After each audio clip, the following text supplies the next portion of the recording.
እዛ ላይ ይበቃናል መሰለኝ። ግን አንተ ያለበት ህብረት ወይም ኮሚኒቲው እንደ ኮሚኒቲ ኤግዚስት ያደረገው የሆነ ጊዜ ነው። ያው ታውቀዋለህ፣ አንተ ራስህ ተናግረዋል። ከዛ በፊት ኤግዚስት ያደርጋል አያደርግም። የጌታ ቤተክርስቲያን ደግሞ የሆነ ጊዜ ጠፍታ የሆነ ጊዜ ብቅ የምትል አይደለችም። በዘመናት መካከል የገሃነም ደጆች አይችሏትም ብሎ ክርስቶስ ተናግሯል። ወላጆች እንደሌላቸው ልጆች አልተዋችሁም እስከ ዓለም ፍጻሜ ከእናንተ ጋር ነኝ ብሎ ክርስቶስ ተናግሯል። ስለዚህ የሆነ ጊዜ ኤግዚስት አድርጋ የሆነ ጊዜ የምትጠፋ ምናምን እንደዛ ያለች አይደለችም።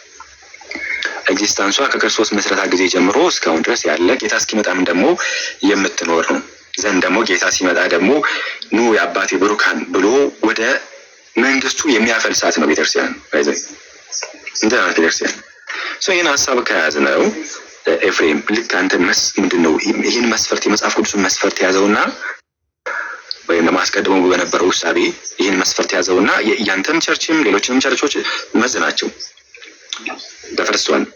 የመጀመሪያ የማቴዎስ ወንጌል ምዕራፍ 16 ያለ መጥራት መቼም ነገረ ቤተክርስቲያን ተነስቶ ማቴዎስ ወንጌል ምዕራፍ 16ን አለማንሳት ከባድ ነው እና ማቴዎስ ወንጌል ምዕራፍ 16ን እናንብበው። እንዲህ ይላል። በፊልጶስ ቂሳሪያ ሀገር ሳለ ክርስቶስ ሰዎች የሰው ልጅ ማን ይሉታል ብሎ ይጠይቃቸዋል። እነርሱም አንዱ መጥምቁ ነህ፣ ወይ ደግሞ መጥምቁ ዮሐንስ፣ ኤልያስ፣ ኤርሚያስ ወይም እንዲህ ነው ብሎ ይጠሩታል።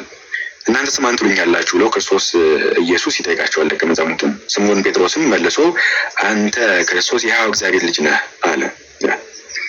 ዘን ቁጥር 18 ላይ አንተ አለት ነህ የሰማይ አባቴ ነው እንጂ ይህን አልገለጠልህም፣ ምድራዊ ስጋና ደም ይህን አልገለጠልህም ካለ በኋላ እኔም እልሃለሁ አንተ ጴጥሮስ ነህ፣ በዚህችም ማለት ላይ ቤተክርስቲያንን እሰራታለሁ፣ የገሃነም ደጆችም አይችሏትም። ቤተክርስቲያን ተመሰረተች፣ ኤግዚስት አደረገች፣ ኮሚኒቲው ኤግዚስት አደረገ። ዘን ቤተክርስቲያን ኤግዚስት ማድረግ ከጀመረች በኋላ ኤግዚስተንሷ ይጠፋል ነው ትጠፋለች። የገሃነም ደጆች ይችሏታል አይችሏትም። ወላጆች እንደሌላቸው ልጆች አልተዋችሁም እንዲል ማለት ነው። ቤተክርስቲያን ተመሰረተች። ማን? ክርስቶስ መሰረታት። ያ ክርስቶስ የመሰረተ ቤተክርስቲያን ደግሞ በዘመናት መካከል አልጠፋም ብለናል። ዘንድ ደግሞ አንድ ክፍል አንተ ማውጣና አብረን እናንብበው ኤፍሬም። የሐዋርያት ሥራ ምዕራፍ 20 ቁጥር አስቀድሞ ምዕራፍ 2ን እናንብበው። ቤተክርስቲያን ኤግዚስት ካደረገች በኋላ ጉባኤው ተሰብስቦ ነበር አይደለ? ሐዋርያቱ ተሰብስበዋል። 120 ቤተሰብ ተብሎ የሚነገሩ ታውቃለህ ኤፍሬም? 120 ቤተሰቦች ተሰብስበው ነበር እና እነ ጴጥሮስ የሐዋርያት ሥራ 2 ላይ ወጥተው 3000 ሰዎች አሳምነው ነበር ወንጌል ሰብከው አይደል?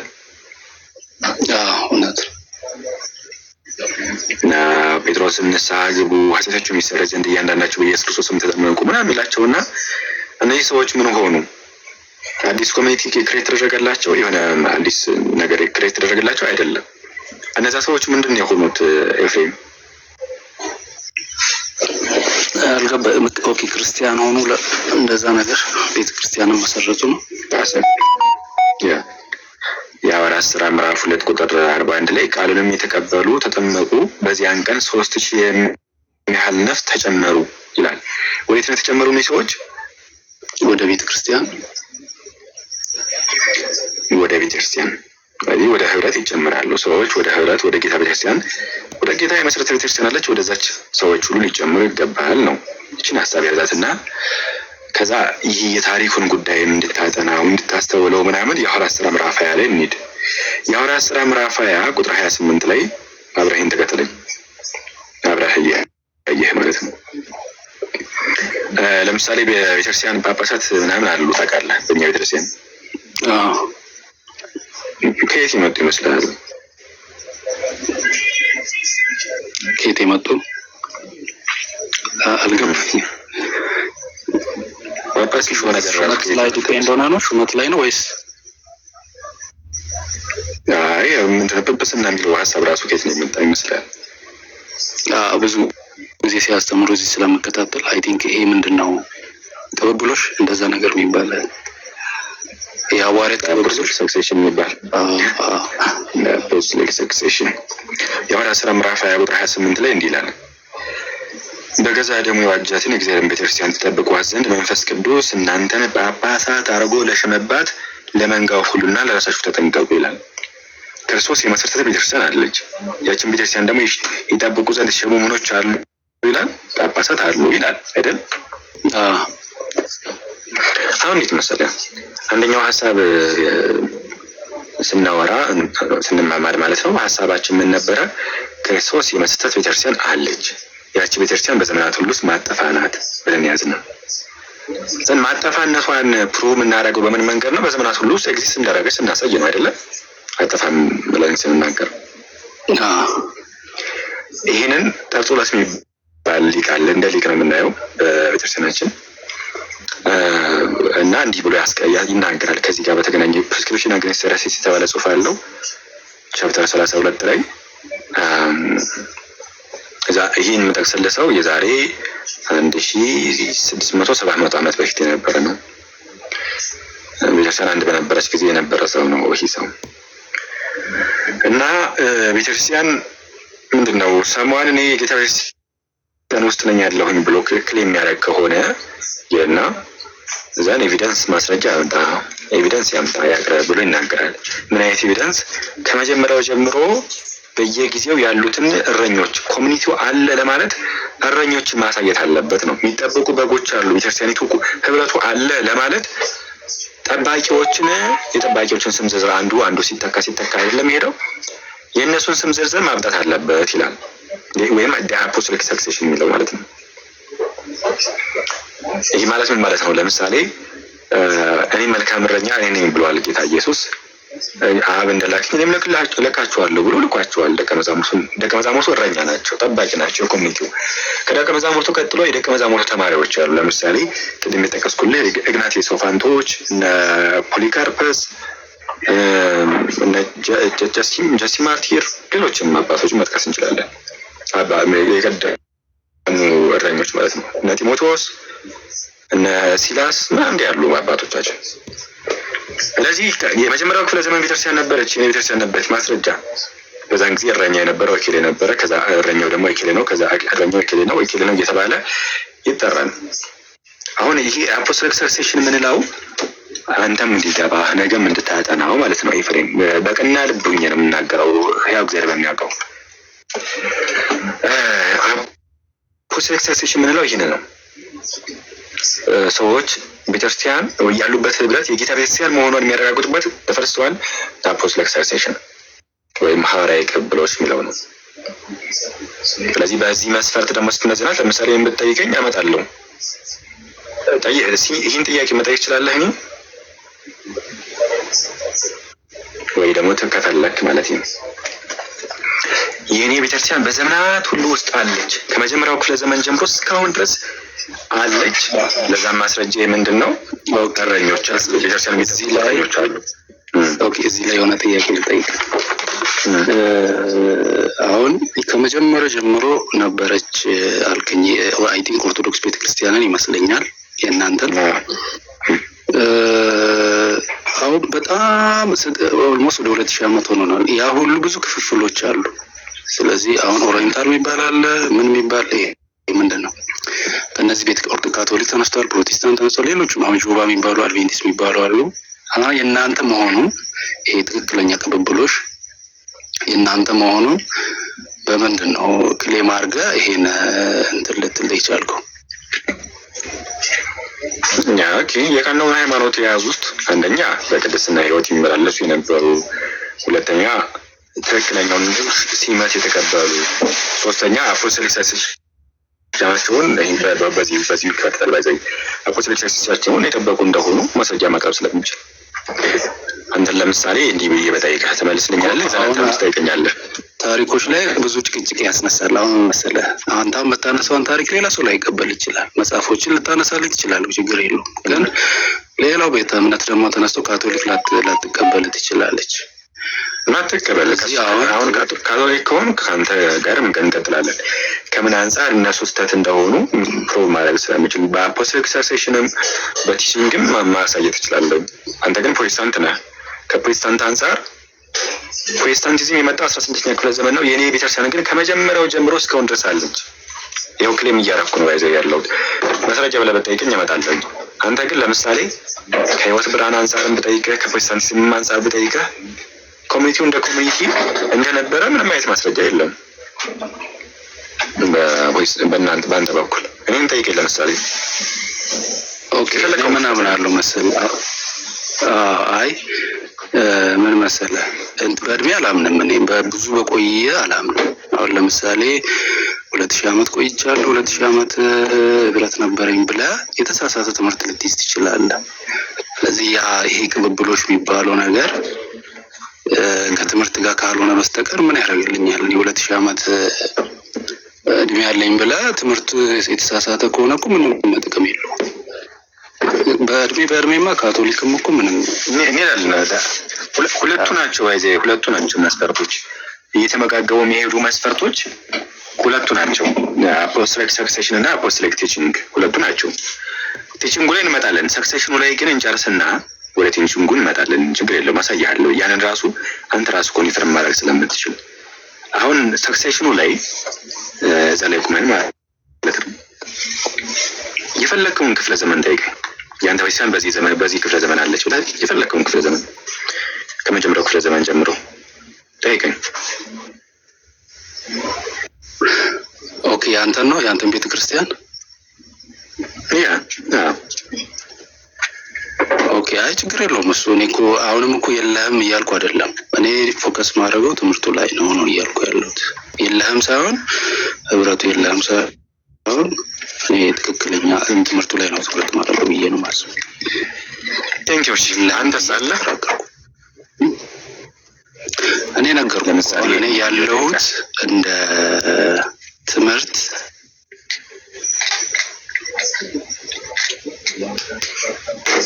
ኦኬ፣ ጥያቄው አለው ብዬ ነው የማስበው። ያለሁት በምንድነው? በትምህርት ነው ያለሁት ብዬ ነው የማስበው።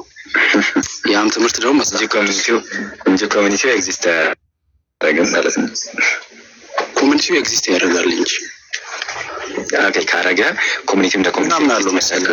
እምነቴን ልንገርህ፣ ማምነውን ነገር ልንገርህ። አሁን በዛ ዘመን የነበሩ ክርስቲያኖች ካቶሊክም ይሁን ኦርቶዶክስም ይሁን እኔም በማምነው ክርስቶስ ባወጀው በክርስትናው አንድ ህብረት ነኝ ብዬ ነው የማስበው። እኔ አሁን ፕሮቴስታንት በሆንም በዛ ዘመን የነበረ ኦርቶዶክስ በትምህርት አንድ ከሆነ ከኔ ጋር ህብረት አንድ ነው። እሱ ነው ቤተክርስቲያን ብዬ የማስበው ማለት ነው። ስለዚህ ከኦርቶዶክስም እኔ ያለሁበት ህብረት አለ፣ ከካቶሊክም እኔ ያለሁበት ህብረት አለ። አሁን ካቶሊክ ጋር ራሱ እንትን ለማለት ከባድ ነው። አሁን ይህን ማስተዋል ይኖርብሃል። እንዳልኩህ በዚህኛው እንትን እሺ፣ ለምሳሌ ኮሚኒቲውም አለ ስላልከኝ 13ኛው ክፍለ ዘመን ላይ የእናንተ ኮሚኒቲ አለ። ለምሳሌ እንደምሳሌ ላንሳ አለ። እሺ ፕሩቭ አድርግልኝ። በማስረጃ እስኪ አቅርብልኝ። በምን ፕሩቭ አደርግልሃለሁ መሰለኝ? ኤቪደንስ በምን ፕሩቭ አደርግልሃለሁ? እንዳልኩ በትምህርት ነው ብያለሁ። ይሄ በስያሜ አይደለም። አሁን ለምሳሌ በኦርቶዶክስ በካቶሊክ ስያሜ ሳይሆን ኮሚኒቲው እንደ ኮሚኒቲው እንደምታውቀው በትምህርት ነው ብለኸኛልና ችግር የለም። ይኸው በትምህርት ነው ብለኸኛልና የፕሮቴስታንት ትምህርት ደሪዝ 5 ሶላ አይደል? 5 ሶላ እሺ ያሳየኝ። እነዛ እንደ ዶግማህን ቢያንስ አሳየኝ። 13ኛ ክፍለ ዘመን ላይ 5 ሶላ ያው ዶክትሪን ነው ታውቀዋለህ መቼስ። ብዙ ጊዜ የሚነሳ ነው፣ አስተምሮ ነው። ዶክትሪን ማለት ድነት በሚገኝባቸውን 5 ሶላዎች 5 ብቻዎች ማለት ነው። ስለዚህ እሱ እነዚህ 5 ሶላ አስቀድሞ እንዳሉ ማስረጃሽ አስቀድሞ እንዳሉ ከመጽሐፍ ቅዱስ ላሳይ ወይስ ከምን ላሳይ? 13ኛ ክፍለ ዘመን ነው ያልኩት። ችግር የለም በፈለግከው አሳይ ትችላለህ። እሺ በትምህርት የትኛውን ሶላ ላሳይ? እሺ ሶላ ስክሪፕቹራ ከመጀመሪያው እንጀምር። ሶላ ስክሪፕቹራ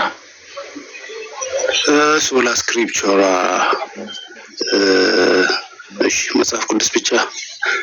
እሱ ያው የማይሳሳተው መጽሐፍ ቅዱስ ብቻ ነው በሚለው ነው ማምነው። ያቀበለዋለሁ በሚለው ነው ማምነው። ያው የማይሳሳት ለምንድን ነው ይሄ ትምህርት የመጣው? ምክንያቱም ምንድን ነው ይሄ ትምህርት? ያው ብዙ ነገሮች የተጨመሩ ስለነበር የዛኔ ከመጽሐፍ ቅዱስ ውጪ የተሳሳተ ትምህርት የተጨመረ ስለነበር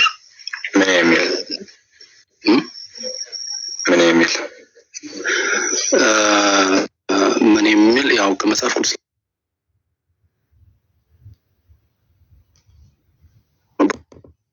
በሰው የተጻፉ በአባቶች የተጻፉ እንትኖች ነበሩ እና ያን አይደለም እንደዛ አይደለም እንትን ለማድረግ ነው። ስለዚህ ምንድነው መጽሐፍን ለመቃወም ተብሎ አይደለም። መጽሐፍ ለመቃወም ተብሎ አይደለም የመጣው የትምህርት ሲጀምር እቺላ መጽሐፍ ለመቃወም ተብሎ ሲባል ምን ማለት እንደሆነ ላስረዳና አንተ እንትን ትላለህ። አይ ምን ማለት ለምን እንደ ምክንያቱ ራሱ እኮ አላወቀውም ኤፍሬም። አሁን መጽሐፍን ወይ ጽሁፍን ለመቃወም ተብሎ የአባቶችን ጽሁፍ ለመቃወም ለምሳሌ ሄልቪዲየስ የሚባል መናፍቅ አለ። የሄልቪዲየስን ትምህርት ለመቃወም ብሎ የአባቶችን ጥቅስ ነበረ እንትና ማን ነው ሉተር እንጂ የአባቶችን ትምህርት ሳይሆን ለመቃወም። እሺ እኔ ልንገርህ የአባቶችን ጽሁፍን መጽሐፍን መቃወም አይደለም የመጣው ይህ ትምህርት። ለምሳሌ አንድ ትምህርት ነበረ ምን የሚል ትምህርት ነበረ መሰለህ? ፖፕ ኢንፋላብል የሚባል ትምህርት ነበረ በካቶሊኮች ዘንድ ማለት ነው። ፖፕ ኢንፋላብል የሚለውን ትምህርት ለመቃወም ብሎ አስቀድሞ ያልነበረ ትምህርት አመጣ ሉተር። ይህ ትምህርት አስቀድሞ የለም። ፖፕ ኢንፋላብል የሚለው ትምህርትም የለም፣ ሶላ ስክሪፕቸራ የሚለው ትምህርትም የለም። ካቶሊኮችም ስህተት ናቸው፣ ሉተርም ስህተት ነው ሁለታቸው። ስለዚህ ፖፕ ኢንፋላብልን ለመቃወም ነው እንጂ ከዚህ ከመጽሐፍ ጋር ጽሁፍ ጋር ምንም የማይገናኝም። ሶላ ስክሪፕቸራ እኮ አልጨረስኩም ነበር እንዳልከው ይሄን ልታነሳው ነበር ለትምህርት። ሌላኛው ደግሞ አይደለ ይሄ የማይሳሳት መጽሐፍ ከሚባሉት ውስጥ አንደኛ በመንፈስ ቅዱስ ተመርቶ የተጻፈ መጽሐፍ ቅዱስ ብቻ ነው። ሌላኛው ደግሞ የመጨረሻው ባለስልጣን መጽሐፍ ቅዱስ ብቻ ነው። ሌላ ምን የሆነ ክርክር እንኳን ቢነሳ መጽሐፍ ቅዱስ ነው ውሳኔ የሚሰጠው በሚል ትምህርት ብቻ የተባለ። ለምሳሌ በሐዋርያት ዘመን እየተመጡ ነበረ። የትኛው ትምህርት ምንድነው? ሶላ ስክሪፕቸራ የሚለው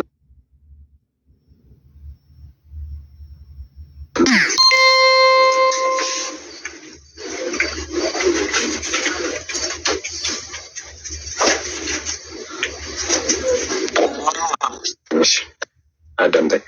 አሁን የተነሳው የሆነ እንደዚህ ያልከው አንተ ነህ። የሉተር ሀሳብ ግን ፖፕ ኢንፋላብል የሚለውን ለመቃወም ብሎ ነው የመጣው እያልኩ ነው። ለተቃውሞ ተብሎ ነው ይህን ትምህርት ያመጣው። ወደ ሀሳባችን እንምጣ። ማን ነው ይህን ትምህርት ያስተማረ አለ? የትኛው ፖፕ ኢንፋላብል ነው ያልከው?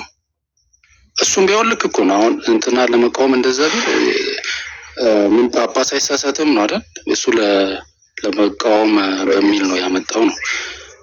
በዛ ማን አስተምሮታል? ከሉተር በፊት ሶላ ስክሪፕቸራ ማን ያስተማረው? ማን ያስተምሮት ያመጣው? አልገባኝ።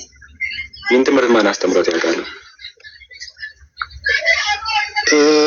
አይ ቲንክ መጽሐፍ ቅዱስ ላይ ምን ይላል? ከዚህ ወንጌል ውጪ ሌላ ወንጌል ቢሰበክላችሁ የተረገመ ይላል። አይ ቲንክ ከመጽሐፍ ቅዱስ ውጪ የተቃራኒ ወንጌል እንደዛ ለማለት ነው። ሶላ ስክሪፕቸር የተቃራኒ ወንጌል እንዳይነሳ በማሰብ ነው ዶክትሪን ተነሳው ማለት ነው። አሁን እንዴት መሰለህ? እሱ ከዚህ እኛ ከሰበክንላችሁ ወንጌል የተለየ ወንጌል ማንም ቢሰብክ እርሱ የተረገመ ይሁን ይላል ሐዋርያ ቅዱስ ጳውሎስ አይደለም? ሶላ ስክሪፕቸር ማለት ነው መጽሐፍ ማለት ነው አይደለም? መጽሐፍ ቅዱስ ብቻ ነው። እንሂድና ላሳይ። ለምሳሌ ፕሮቭ ላድርግልህ። ሶላ ስክሪፕቸር የሚለው ትምህርት ራሱ መጽሐፍ ቅዱስ አስተምሮ ነው። ሐዋርያ ቅዱስ ጳውሎስ ላይ ቆም ብቻ ላሳየህ። ሐዋርያ ቅዱስ ጳውሎስ አስተምሮት አያውቅም። እንዲህ ነው እንዲሁም የሚያስተምረው የነበረው። ሁለተኛ ለምሳሌ ተሰሎንቄ መልእክቱ ላይ ምዕራፍ 2 ቁጥር 15 ላይ እንዲህ ይላል።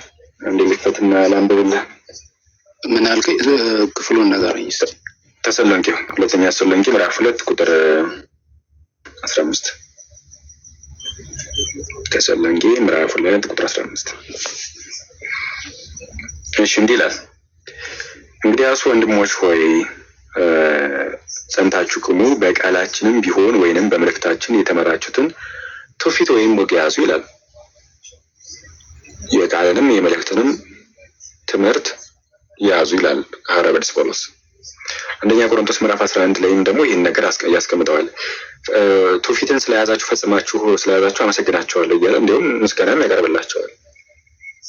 አሁን ሐዋርያ ቅዱስ ጳውሎስ መጽሐፍ ብቻ አያለም፣ የቃልንም የመልእክትንም ወይም ደግሞ መልእክት ሲል ጽሁፍ ማለት ነው፣ ጽሁፉንም የቃሉንም ትምህርትም ወይም ትውፊቱንም ያዙ ብሎ አስተምሯል። እሱ ራሱ ደግሞ ምን ብሎ አስተምሯል? ሐዋርያ ቅዱስ ጳውሎስ እኛ ከሰበክነው እኛ ካስተማርነው አለ። ሐዋርያ ቅዱስ ጳውሎስ ምን ብሎ ነው ያስተማረው? ጽሁፉንም መጽሐፉንም ማለት ነው ትውፊትንም ያዙ ብሎ ነው ያስተማረው። አሁን ትውፊቱን ኢግኖር ስላደረጋችሁ እናንተ ሶላ ስክሪፕቹራ መጽሐፍ ቅዱስ ብቻ ብላችሁ ስለተነሳችሁ ከሐዋርያ ቅዱስ ጳውሎስ የተለየ ነው። ሐዋርያው ሁለቱንም ያዙ እያለ አይ ሉተር ግን አይ ጽሁፉን ብቻ ብለው ተነስቷል። ስለዛ ከጳውሎስ የተለየ ትምህርት ስለያዘ እሱ ነው የሚመጣው፣ ሉተር ነው የሚመጣው። እኛ ከሰበክንላችሁ ወንጌል የተለየ ወንጌል ማንም ቢሰብክ እርሱ የተረገመ ይሁን ብሏል። ስለዚህ ሉተር የተረገመ ወንጌል አምጥቷል ማለት ነው። እንደዚህ መሰረት አንተ ግን ትውፊት አይቀበሉም ያለው ማን ነው? አይ ቲንክ እዚህ ጋር የተሳሳትክ ይመስለኛል። እሺ ትውፊት አንቀበልም ትቀበላለህ?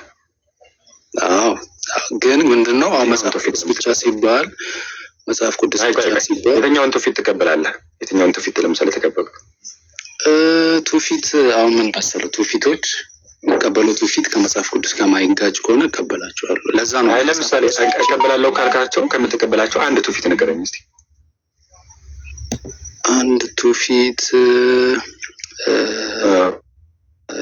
ምን እስቲ እኔ እንጃ። አንድ ትውፊት አሁን ለምሳሌ አሁን የስላሴ የሚለው ቃል እኮ ያስረዳው እኮ ስላሴ የሚለው ቃል መጽሐፍ ቅዱስ ላይ የለም። ስላሴ የሚለው ቃል መጽሐፍ ግን አንቀበልም፣ ትምህርቱ ስላለ እንቀበላለን። አሁን የስላሴ ትምህርት ስላሴ የሚለው ቃል ራሱ መጽሐፍ ቅዱስ ላይ የለም። ስለዚህ መጽሐፍ በየት አድርጎ መጣ? ስላሴ የሚለው በየት አድርጎ መጣ? ምን መሰለህ አሁን መጽሐፍ ቅዱስ ብቻ ሲባል አይ ቲንክ የተሳሳተ መረዳት ነው። ለትውፊት አንቀበልም ሳይሆን ከትውፊት ያ ትውፊት ከመጽሐፍ ቅዱስ ጋር መስማማት አለበት ነው መጽሐፍ ቅዱስ ብቻ ሲባል እንጂ ትውፊት ችግር የለም እኮ። አሁን ስላሴ አልክ። ስላሴ የሚለውን ከመጽሐፍ ካልተጻፈ የትኛው ሐዋርያ ወይም ደግሞ የትኛው ሐዋርያና አበው ነው ነገሮህ ለአንተ የደረሰው? የትኛው መጽሐፍ ቅዱስ ብቻ? አይ አይደለም። እንትን ምንድነው ይሄ ስላሴ የሚለው ትውፊት እንዴት አንተ ላይ ደረሰ የሚለው ከማን ተጀምሮ በየት አድርጎ መጣ አንተ ላይ? ምን መሰለህ እንዳልኩ ቤተክርስቲያን አለኝ ብያለሁ። በቤተክርስቲያን በኩል ነው የደረሰኝ እንጂ ስላሴ ከራሴ መቼስ ያንተ ቤተክርስቲያንማ 100 ዓመቷ እኮ ነው ገና። በየት አድርጋ ተቀበለችው? ትምህርቱ እኮ ከድሮም ጀምሮ የነበረ ነው። ኮሚኒቲ የለም ኤግዚስት አያደርግም። ትምህርቱ ግን ኤግዚስት ያደርጋል። ሐዋርያት ነበሩ፣ ትምህርት አስተማሩ፣ ወረወሩትና የዛሬ 100 ዓመት ታቀፋችሁ ተቀበላችሁት። ወርውሮስ በሰው እያለ መጣ። እነማን ናቸው ጎበዝ? እነማን ናቸው እነዛ ሰዎች? ያ ወንጌል ከእስራኤል ተነሳ ኢሮፕ ገባ እያለ አሜሪካ፣ አፍሪካ የመጀመሪያው ክፍለ ዘመን ትውፊት አስተላላፊዎች ስላሴ የሚለውን ትውፊት ያስተላለፉልህ እነማን ናቸው? ወይ እሱ እውቀቱ የለኝም። ሁለተኛው ክፍለ ዘመን እነማን ናቸው? እውቀቱ የለኝም። እሱ ማን ስላሴ ማን አመጣው ለማለት ነው። አሁን ትውፊት እንቀበላለሁ ትላለህ፣ የምትቀበለው ትውፊት የለህም። እሺ ስላሴን ተቀበልኩ። ሌላኛው ደግሞ ፍጹም ሰው ፍጹም አምላክ መጽሐፍ ቅዱስ ላይ የለም፣ እቀበላለሁ። ፍጹም ሰው ፍጹም አምላክ ምንድን ነው? ፍጹም ሰው ፍጹም አምላክ የሚል መጽሐፍ ፍጹም አምላክ ትውፊት ነው፣ አስተምሮ አይደለም። ማስባችሁታል ባይዘይ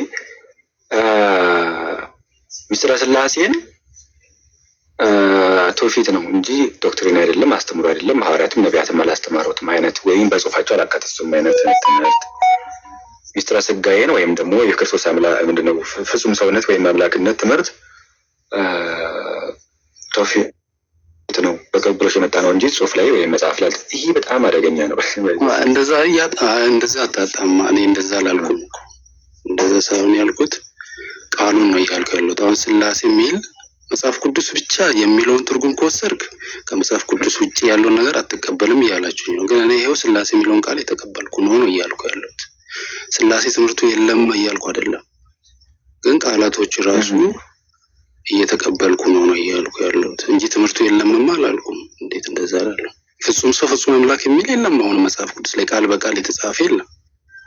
ግን ትምህርቱ አለ። ስለዚህ ምንም እንትን የሚለኝ ነገር የለም፣ እቀበላለሁ። በደንብ ታዘቡ፣ በደንብ አስተውሉ። ኤፍሬም ማስተዋል ይኖርብሃል። ፋይቭ ሶላ የሚባሉትን ትምህርቶች ያመጣቸው ለምሳሌ ትምህርት ተቃውሞ ላይ አይመሰረትም። ለምሳሌ ሐዋርያቱ ስለ ኢየሱስ ክርስቶስ አምላክነት ወይም ጌትነት ሲመሰክሩ ሐዋርያቱ አይሁዳውያንን ለመቃወም ብለው አይደለም። ራሳቸው አይሁዳውያን ናቸው በዚህ መስካሪዎች ራሱ ማለት ነው። ወይ ደግሞ ሌሎችን ለመቃወም ብሎ ምናምን እንደዛ አይደለም። አርያውስን ለመቃወም ብሎ ንስጥሮስን ለመቃወም ተብሎ ትምህርት አይመጣም፣ መጡም አያውቅም። አስቀድሞ ስለነበረ እንጂ ማለት ነው። ለተቃውሞ ነቢ ታሪክ የምታውቅ ከሆነ ኤፍሬም ንስጥሮስ የሚባል ሰው ተነስቶ ነበር እና እንዲህ ብሎ አስተማረ። ክርስቶስ ሁለት ነው፣ የአብ ልጅ የማርያም ልጅ እያለ ሁለት አድርጎ አስተማረ። አንድ ጌታ እያለው መጽሐፍ ሁለት ብሎ አስተማረና አባቶቻችን ተቃወሙት እና ረተውታል። በጉባኤ ደረጃ ረተው አውግዘው ለይተውታል፣ በትምህርት ማለት ነው። አንድ ሰው ግን ተነሳ፣ አውጣቂ የሚባል ሰው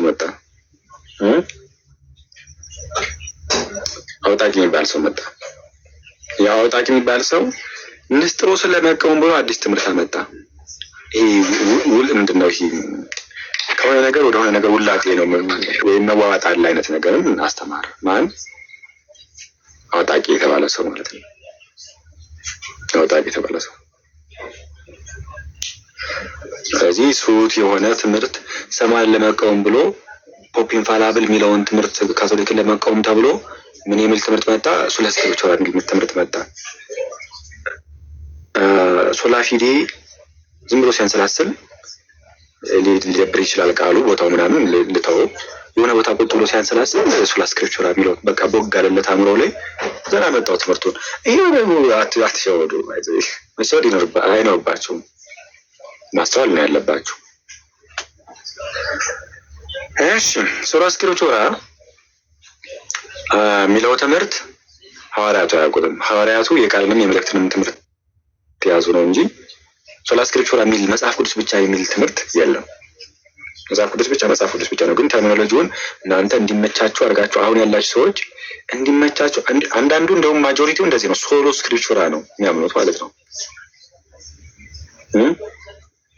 ሶሎ ስክሪፕቹራ ወይም ደግሞ ጽሁፍ ብቻ ሌሎችን ኢግኖር ማድረግ።